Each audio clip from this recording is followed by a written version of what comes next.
안녕하세요 여러분, 세상돌아보기입니다. 예, 오늘은 23년 9월 19일 화요일입니다. 자, 국방농편 꼭지를 하나 골라봤어요.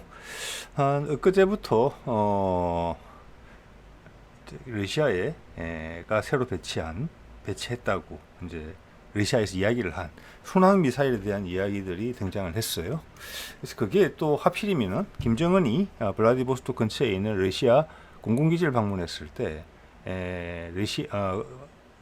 김정은과 대화하는 과정에서 그걸 확인을 해준 거예요. 묘하잖아요. 자, 이 점에 대한 이야기 오늘 좀 해볼까 합니다. 사실관계 좀 하고 이제 그 어떤 무기 체계인가, 또 그게 이제 폭격기에서 발사하는 그런 형태로 되어 있기 때문에 그 폭격기에 대해서 간단히 알아보고, 이 전체적으로 이 시점에 왜 김정은을 통해 이걸 공개를 했을까, 푸틴의 생각이 무엇인가, 이런 점을 좀 이런 점에 대한 제 의견을 좀 말씀드려볼까 합니다. 예, 보시죠. 자, 그래서 여러 가지가 있는데, 여러 가지 방송이 이제 방송도 있고 유튜브도 있고 그런데, 그 핵심은 이 유라시안 뉴스, 오랜만에 이제 제가 다시 언급하네요. 여기서 기반을 둔 것 같아. 상당히 자세하게 나와 있어요. 여기 내용이. 예. 러시아 쪽에서는 여기에 대해서 수많은 뭐랄까 SNS 상에 많은 정보들이 공유되고 있는 것 같아요. 서방권에는 거의 안 알려져 있어요. 지금 보니까 이게 지금 애매하다는 거죠. 이 의미가 불편하다는 거예요. 무기 자체도 불편하고 의미 자체도 불편하다는 거예요. 푸틴이 던진 칼 중에 하나입니다. 제가 봐서는 여기 보면은 9월 18일 기사고 오늘 9월 19일이죠. 러시아에서 이번에 TU-160이라고 미국의 B-1 전폭기랑 비슷한, 폭격기랑 비슷한 겁니다. 그것보다 좀 대형이에요. 우리 한반도에 미국이 힘을 과시할 때 날라오는 비행기 중에 하나죠. 그거하고 B-52 폭격기하고 그걸로 북한을 초토화시킨다 하면서 날아다니잖아요. 그게 또 미국이 한국 남한 안보의 어떤 보장이라는 측면의 상징으로도 사용되고 있죠. 예. 그런 거 같은 유형의 비행기예요. TU-160은. 그거보다 좀 더 커요. 한 10m 정도. 속도도 좀 더 빨라요. 예, 그런 겁니다. 그래서 여기서 이 폭격기에 자그마치 사거리가 6,500km나 되는 순항 미사일, 스텔스 순항 미사일을 장착한다. 준비됐다. 이렇게 이야기를 한 거예요. 예. 러시아의 우리말로 하자면 전략 폭격 사령관 입에서 그 이야기가 나온 거예요. 앞에 쇼이구 국방장관도 있었는데 전략 폭격 사령관 쇼이구 장관보다는 미치겠죠. 근데 그가 그 이야기를 들려줬어요. 중요한 이야기를 자기 재량으로 이야기를 해줄 수 있는 것이 절대 아니겠죠. 이런 내용은, 자, 이것은 푸틴의 선물이에요. 그리고 푸틴의 생각이 뒤에 깔려 있는 거죠. 왜냐? 저도 이 내용을 살펴보면서 보니까 전략 폭격 사령관 같은 경우에는, 사령부 같은 경우는 국방부 장관의 직속이 휘하가 아니에요. 누구의 휘하냐? 대통령 직속이에요. 이해가 되죠? 그거는 즉 핵폭탄 스위치랑 같은 그런 기능을 하는 부대거든요. 예.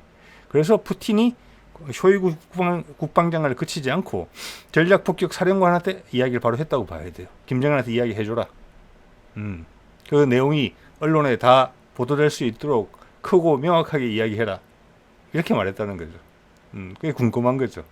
그런데 서방 언론에서는 그런 미사일이 배치됐다는 것 자체에 대한 언급이 없고, 당연히 왜 그랬을까라는 더더욱 아무 생각이 없는 거죠. 핵심부는 알고 있겠죠. 그 핵심부가 이 사안을 어떻게 받아들일까? 상당히 위기로 받아들인다. 뭐가 또 하나 잘리는구나. 손발이 하나. 내가 한 가지 더 봉쇄당했구나. 이런 느낌을 받았을 거라고 생각을 합니다. 미국의 지금 핵심 부는. 그래서 이제 이 유라시안 타임즈는 이 인도 건데 제목도 묘하게 달았네요. 김정은을 매료시켰다. 이렇게 이야기를 해요. 이거 재밌어요. 사정거리 6,500km다. 이런 이야기를 했고, 자, 이 미사일의 외형은 공개도 안 됐어요. 말만 있는 거예요, 말만. 근데 뒤에 보시면은 대충 유추되는 것은 있긴 해요.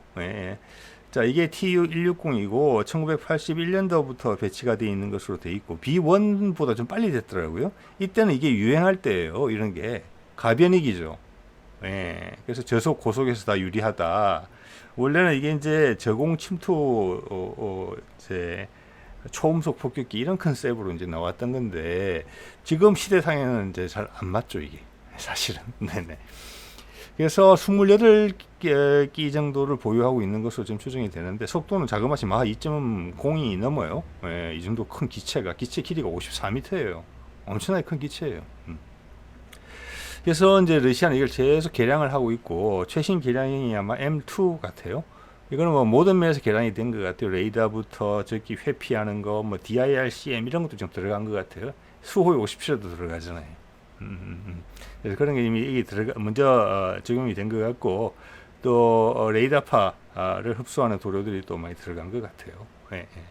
그리고 엔진을 개량을 했는데 신형 엔진을 넣어서 전투 반경이 자그마치 7,500km나 나와요. 엄청난 전투 반경이죠. 이거는 이거하고 지금 장사정거리 6,500km나 되는 사거리를 지닌 순항 미사일하고 합쳐지면은 그 파급 효과가 뭘까? 이게 대한 메시지를 러시아가 던진 겁니다. 예. 이게 뭐 백조든가 뭐 하늘의 백조인가 뭐 별명이 서방권에서 그래 붙인 것 같아요. 그래 우아한 면도 있긴 있는 것 같아요. 디자인상. 자, 이와 비슷한 것이 B1 폭격기고 말씀드린 대로 우리나라에 가끔 나타나죠. 미국의 힘의 상징으로서. 뭐 제가 그런 말씀 드린 적이 있습니다. B52는 말할 것도 없고 지금의 방공망에서 이게 적지상공으로 들어온다 이렇게 큰 비행기가 생존성을 보장할 수 없다 이런 말씀 제가 몇 번 드린 바가 있습니다. 길이는 한 10m 정도 작아요. 이렇다면 이제 이게 무장량에도 차이가 나고 항속거리에도 차이가 나겠죠.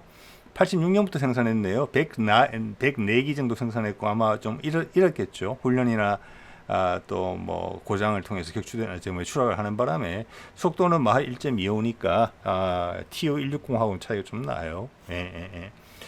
그리고 전투 반경은 5,500km 정도로 이거다 위키피디아 자료를 바탕으로 말씀드리는 겁니다. 한 2,000km 좀 빠진다. 예, 이런 부분이 있어요. 그래서 전투 반경 자체가 러시아 것이 TU-160이 2,000km 정도 길고 그들이 새로 채용했다고 하는 배치했다고 하는 순항 미사일의 사거리가 6,500km나 나온다. 그럼 이게 수천 킬로미터가 더 나오는 거거든요. B1B에서 발사하는 미국의 최장거리 순항 미사일과 비교를 했을 때 수천 킬로미터 차이 날 것 같아요. 저걸 타격할 수 있는 거리 자체가. 예. 자, 한번 볼게요. 그 정도 하면 이제 이게 어떤 비행기고 어떤 미사일이 들어가는구나 이걸 이제 느낌은 받으실 거예요. 예. 뒤에 말씀드리겠습니다만은 TU-160 안에 오늘 말씀드리는 이 새 미사일은 12발이 들어갑니다. 12발이. 12발을 한꺼번에 발사할 수 있고 핵탄두를 다 넣을 수 있어요. 즉 12개의 목표를 14,000km 앞에서 발사할 수 있어요. 12개 목표에 대해서 동시에. 예. 최악의 상황에서는. 자, 이제 이게 이제 김정은이 둘러보는 사진인데 9월 16일이에요. 지난 주말이죠. 블라디보스토크 인근의 공군기지에서 이것을 외국 정상한테 이렇게 공개하는 것 자체도 지금 상당히 이례적인 것으로 받아들여지고 있는 것 같습니다. 예. 가운데 있는 이가 이제 여러분 대부분 아실 쇼이구 국방이고 왼쪽이 고빌라시 전략폭격사령관입니다. 이 사람의 입에서 신형 6,500km 사거리 순항 미사일이 배치됐다. 이런 이야기가 나온 거예요. 그가 그런 말을 김정은 앞에서 할 수는 없겠죠. 기자들 다 있는 데서 다 들으라고. 이거는 뒤에 정치적인 메시지가 큰 정치적인 메시지가 숨어 있는 것이라고 봐야 돼요. 그리고 이 기체는 정확하게는 모르겠습니다만 제가 봤을 때는 TU-160인 것 같아요. TU-160이 이 동체가 두껍진 않거든요. 무장창이 앞뒤로 텐덤으로 두 개 있어요. 예, 지금 두 개가 다 열린 게 보이죠. 예, 상당히 상세하게 보여준 것 같아요. 근데 미국이 우크라이나 확전을 지금 바람을 잡고 있는 상황에서 김정은한테 이런 모습을 보여줬다. 이것이 의미하는 바는 상당히 크다. 푸틴이 던지는 메시지는 미국 이 생각은 절대 하지 마. 우리는 이런 생각이 있으니까 이런 거예요. 요 뒤에 좀 말씀드리도록 하겠습니다. 자, 이거는 이제 다른 기종에 매달려 있는 KH101이라고, 이게 원래 이제 KH55 이런 식으로 해가지고 기존에도 사거리 뭐 2000에서 한 4000km짜리 순항 미사일이 있었어요. 미국의 톰하우크 같은 거. 예. 그것의 개량형이 나온 거거든요. 그게 KH101이에요. 보시면 아시겠지만 지금 미국의 최신 순항 미사일 개발 중인 거랑 비슷해요. 스텔스 형상이에요. 도료도 발라졌을 것 같아요. 모양이 실루엣이 비슷하죠. 전자파를 줄이기 위해서. 예. 그래서 이게 이제 개발이 계속되어 왔는데 23년 배치를 목표로 지금 대량 생산에 들어갔다 이런 이야기예요. 여기서 또 하나 확인되는 게 어제도 말씀드렸지만 수호이 57 같은 거 돈이 없어서 제대로 개발을 못했던 비행기인데 한 20년 남짓해서 20년 전으로 2020년 전으로 해서 78대 계약을 합니다. 예. 이런 것도 마찬가지예요. 그동안 돈이 없어서 진척이 못 되던 프로그램들을 확실하게 진행시키고 있어요. 결과를 바로바로 내고 있어요. 이거 러시아가 지금 재정적으로 넉넉하다는 거예요. 이런 부분에 있어서. 이런 부분들이 그런 걸 보여줘요. 예. 자, 그리고 이게 101, 102만 하더라도 최대 사거리가 4,500km가 나와요. 예. 이게 재밌는 게, 재래식 탄두 같은 경우는 최대 400에서 450kg이 들어가요. 그거는 우리나라가 가지고 있는 뭐 현무3인가요? 그 순항 미사일도 그렇고 미국의 토마호크도 그래요. 예. 이건 그거보다 상당히 큰 미사일이거든요. 길이도 한 6m 넘어가는, 무게도 한 2, 3톤 되는 이런 건데, 사실 대부분 연료라는 거죠. 탄두 부분 앞에밖에 이제 없는 건데, 그래서 비슷해요. 탄두 중량은. 근데 여기 보면은 최대 4,500km고, 저것은 최대 사거리를 얻어내려면은 앞에 핵탄두여야 된다. 즉, 핵탄두가 더 가볍다는 거예요. 핵탄두는 400에서 450kg일 필요가 없다는 거예요. 예를 들면 200, 300kg면 충분하다는 거예요. 그래서 재래식 탄두보다 미사일이 가볍기 때문에 핵탄두를 넣으면 더 멀리 간다는 거예요. 자, 간접적으로 최근에 가장 많이 쓰는 어떤 위력의 핵탄두의 탄두 중량이 어느 정도 될까 이런 걸 미로 짐작해 볼 수 있어요. 한 2, 300kg 정도 되는 것 같아요.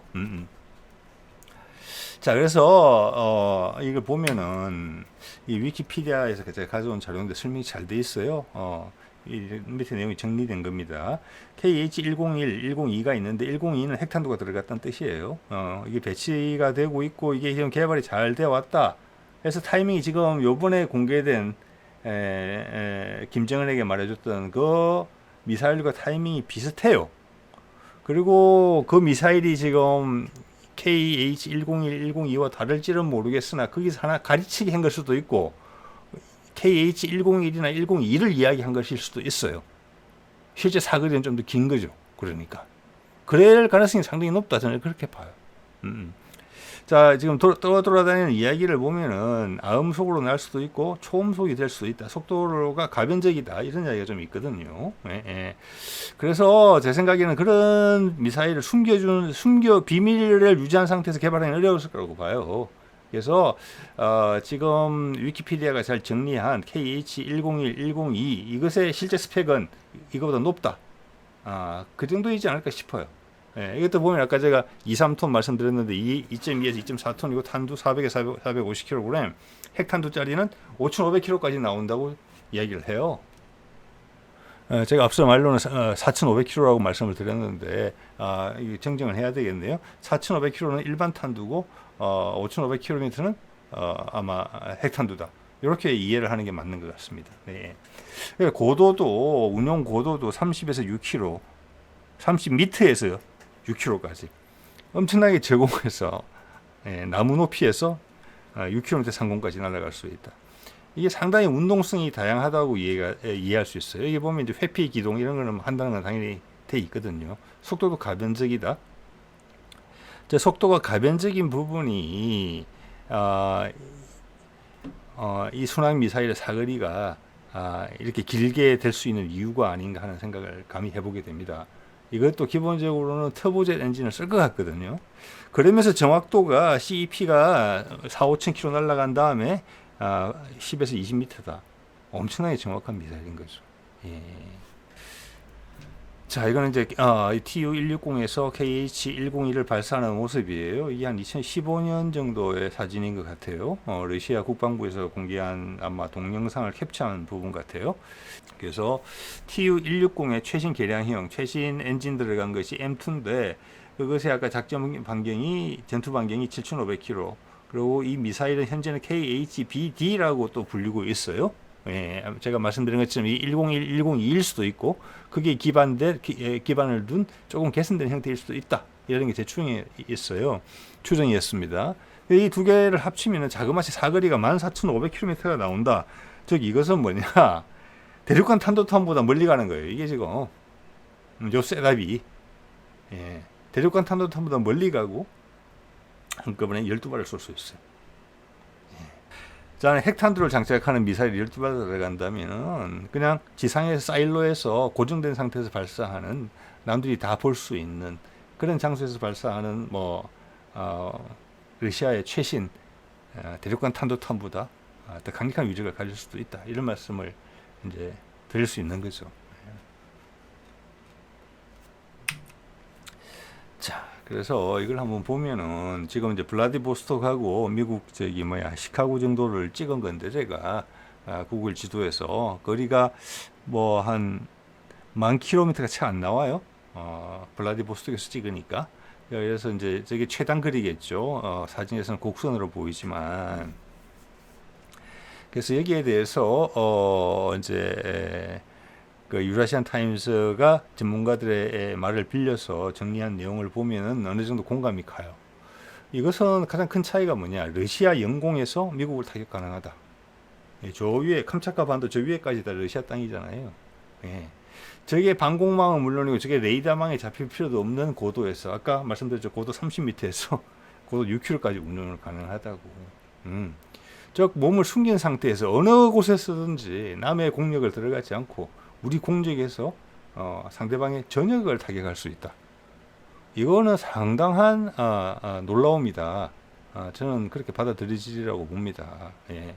또한 이게 이제 빠른 미사일이 아니기 때문에 물론 스텔스를 강조합니다만은 어떤 특정 핵탄두가 아니고 일반 탄두라고 했을 때 저게 함대나 특정 전술 목표를 타격한다고 했을 때에도 포화 공격이 가능하다. 예. 상대방의 대공 방어 체계를 소진시킬 수 있다. 한 대로도. 왜? 12발을 동시에 쏠 수 있으니까. 자, 이런 부분이 있고 사거리가 최대 사거리를 쓸 필요가 없는 경우에 그렇지만 워낙 사거리가 기니까 비행기하고 포함이에요. 나는 내 땅에 머물면서 예를 들어서 미국의 함대가 이렇게 접근을 하고 있다. 예. 또는 여기서 우리가 괌이나 오키나와를 타격한다. 블라디보스톡에 머물면서 지금 오키나와나 괌에 있는 미군 기지들의 레이더망이나 미사일이 어디를 보고 있겠습니까? 또 미국의 또 대공 방어용 미사일 예를 들어서 뭐 사드 같은 거 대부분 패트리엇이죠 사실. 사드는 뭐 몇 개 배치된 게 없으니까 그거는 한쪽 방향을 보고 기지 방공용으로 그렇게 돼 있잖아요. 쉽게 방향을 바꾸기가 좀 어렵게 돼 있단 말이에요. 그 대부분은 중국 방향이나 북한 방향을 보고 있을 거예요. 북한도 타격 능력이 있으니까. 거기를 타격을 할 수 있지만 북한이나 중국이나 사거리가 아주 넉넉해서 미사일의 방향을 막 좌우로 바꿔서 뒤통수에서 공격을 하고 이럴 정도는 안 된단 말이에요. 그리고 그들은 대부분 탄도탄이고. 예. 그런데 이 러시아의 공격 오늘 소개드리는 이 내용은 뭐냐면은 괌이나 오키나와 정도 되는 거는 미사일이 가고 싶은 데로 갈 수 있어요. 사거리가 16,000km 되기 때문에 오키나와까지 뭐 몇천 킬로 안 되잖아요. 2-3,000km 정도밖에 안 될 걸요. 오키나와나 괌까지는. 네, 2, 3, 4? 뭐 넉넉하게 5,000km라고 합시다. 그래도 얘들은 지금 한 10,000km 가까이 남는 거예요. 사거리가. 예. 그러면 어떻게 가겠느냐? 태평양으로 하와이로 돌아가도 돼요. 예. 저게 아예 레이더 방공망이 없는 곳으로. 그리고 가장 연비 효율적인 방식으로 날아가면 돼요. 그러면 그 말은 지금 무슨 말이냐? 12발을 발사를 했는데 동시에 미군 기지에 12방향에서 미사일이 날아올 수 있다는 거예요. 그죠? 사거리가 너무너무 남으니까. 예. 그래서 적이 일반적으로 예상하는 방향을 우회해서 공격할 수 있는 역량이 돼요. 사거리가 기니까. 또 그걸 실현하려는 폭격기의 사거리까지 가만히 되니까. 그래도 러시아 영토 내에서 발사할 수 있는 거예요. 예. 자, 그렇게 되면은 그걸 방어해내기 위해서는 미국은 어떻게 해야 되겠습니까? 이런 무기가 존재한다 하면은 확실해지면은 이렇게 뭐 말을 했으니까 확실해진 거죠. 그들의 방공망을 새로 배치해야 돼요. 곱하기 2나 곱하기 3을 더 생산해서 배치해야 되겠죠. 그 비용 부담을 가중시키겠죠. 모든 미군 기지가 그렇게 돼야 될 겁니다. 유럽에 있는 나토군 기지들도 그렇게 돼야 될 거예요. 똑같은 게 적용되니까 거기는. 나토 전 지역을 이 TU-160은 유유히 안전한 러시아 영토 위를 나르면서 상대방한테 그런 부담을 안겨줄 수 있어요. 이게 큰 거죠. 예. 자, 그런 게 있고 또 하나는 뭐냐면 이걸 엄청나게 대비가 되는 게, 자, 오키나와나 괌에 있는 뭐 B1이 거기 있는지는 모르겠으나 가끔 우리나라에 날아오죠. B-52도 날아온다. 즉 이것은 북한을 타격한다고 했을 때 북한 영토 위로 오겠다는 거예요. 그죠? 물론 시위를 하는 방식에 의해서 그렇게 할 수는 있겠죠. 그들도 뭐 순항 미사일은 달 수는 있으니까. 그렇게 운용도 하지만 실제적으로는 그 공포심을 이제 불러일으키는 거 있잖아요. 6.25 때 융단 폭격 같은 거. 실제 그럴 영향이 되는 또 기체 얘기들도 하고. 그런데 그런 것을 갑자기 너무나 옛것으로 만들어버리는 러시아의 발표라는 거예요. 예. 너희들이 그런 시도를 하기 전에 너희들이 날라올 기지가 나는 안전한 지역에서 발사한 미사일에 의해서 당신들은 손도 대보지 못하고 큰 타격을 각오해야 될 거다. 동북아로 접근해오는 함대도 마찬가지다. 이 이야기를 하는 거예요. 갑자기 어른과 아이의 권투시합처럼 되는 거예요. 팔 길이가 닿지 않는 거죠. 저기 이것은 미국이 과연 북한을 친다고 했을 때 그런 마음을 먹는 것을 상당히 주저하게 만들게 되죠. 최근 북한과 러시아가 엄청나게 가까워지면서 어떤 군사 동맹 관계로 발전할 수 있다는 가능성에 대해서 계속 풍기고 있는 거거든요. 미국 너희가 제대로 안 하면 우리는 동맹 관계를 맺게 된다. 예, 그럼 북한의 핵무기에 더해서 전술적으로도 이런 역량을 러시아가 도와줄 수 있다. 굳이 북한 땅에 안 들어가더라도 러시아군이 이런 이야기를 해주고 있다고 봐야 돼요. 즉 미국이 지금 우크라이나전에서 꽉 막혔잖아요. 그런데 지금 계속 강공으로 돌파를 하려고 한단 말이에요. 바이든의 내년 선거가 있죠. 그죠? 그리고 우리의 대통령은 어떻습니까? 지금 인기도가 최저예요. 그런데 그의 행동은 그가 장기 집권이 가능한 것처럼 행동하고 있거든요. 후환이 지금 없어요. 후환을 두려워하지 않아요. 이렇게 낮은 지지율을 내년 총선까지 극복할 수 있느냐? 그렇지 못할 가능성이 많죠. 지금 여러 가지 행태를 봤을 때. 저기 이것은 뭐냐? 그의 큰 탈출구는 여러 가지가 있어요. 첫 번째는 정계 개편이라는 부분이 있죠. 최근 야당이 희한한 모습을 보여주는 부분들이 있죠. 네, 정계 개편이라는 부분이 있어요. 옛날 이야기 나오던 내각제. 일본의 자민당처럼 되고 싶은 욕구가 있어요. 여당 의원이든 야당 의원이든. 예, 야당에도 오래된 의원들이 있습니다. 예, 방송에 자주 나오지, 국회 방송에 자주 잡히지 않는 많은 숫자의 오래된 국회의원들. 나가면 당선되는 지역구를 가지고 있는 그들이 이번에 밀려날 처지에 있는 거거든요. 그들. 작년 대통령 선거에서 열심히 하지 않았던 그들이거든요. 요거하고 국민의힘하고 자웅이 맞을 수가 있어요. 예. 그 과정에서 금상첨화가 되려면 북한과의 긴장 관계가 고조되는 게 필요하면 딱이에요. 그러면 더 손쉬워져요. 그런데 지금 미국의 바이든이 그런 필요가 좀 있는 거거든요. 예, 과거식으로 이걸 돌파를 해서 자기도 재선이 되려면은 지금 즉 윤석열과 바이든의 궁합이 잘 맞을 수 있는 순간이 도달한 거예요. 우리도 북풍이 필요하고 북풍이나 어떤 소란 사태가 필요하고 또 떡봉김에 제사 지낸다고 이 기회에 북한을 붕괴시킬 가능성도 생각해 보고 바이든은 우크라이나가 아닌 다른 지역에서 좀 만만한 지역에서 또다시 대리전을 부추길 수 있다는 거죠. 대만이 한 후보일 수 있고 이란이 한 후보일 수 있지만 이란 같은 경우는 지금 주변 국가들이 우호적이지가 않아요. 그들의 병력을 전개시키는데 도움을 받기가 어려워요, 지금. 북한 그 하나의 후보가 될 수 있어요, 지금. 물론 미군이 몸소 나서지는 않을 거예요. 예, 그렇지만 뭔가 이 긴장이 강력한 휘발유의 전기가 꽉 차 있는 이런 한반도에서 누가 생략불 하나 탁 그어 붙이면은 누가 촉발했는지는 전혀 중요하지 않아요. 미국이 그런 마음을 먹을 수가 있다, 지금. 결국 남북이 피 터지게 싸우는 거죠. 그렇게 되면은, 자, 그것을 러시아가 전 간파했다고 봅니다. 그렇기 때문에 김정은이 왔을 때, 지금 북러 동맹에 대한 이야기를 계속 흘리면서 그런 방향으로 갈 거다. 미국한테 계속 압박을 주고 있죠. 거기서 한 걸음을 더 찍어준 거예요. 방점을 하나 더.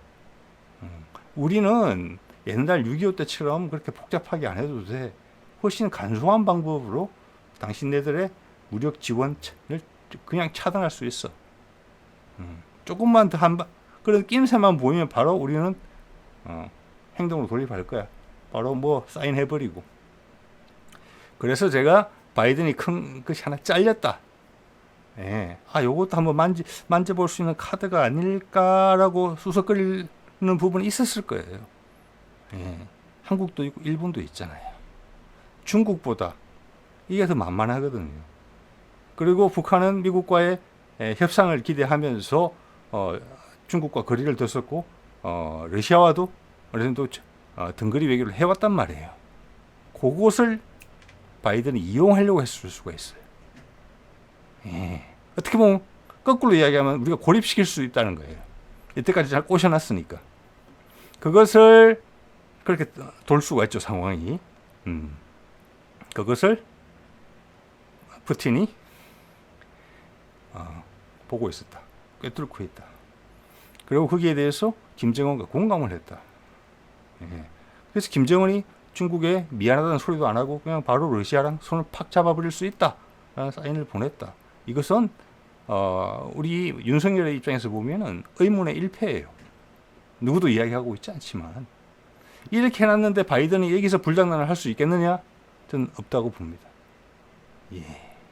자, 오늘 이 정도 하겠습니다. 네.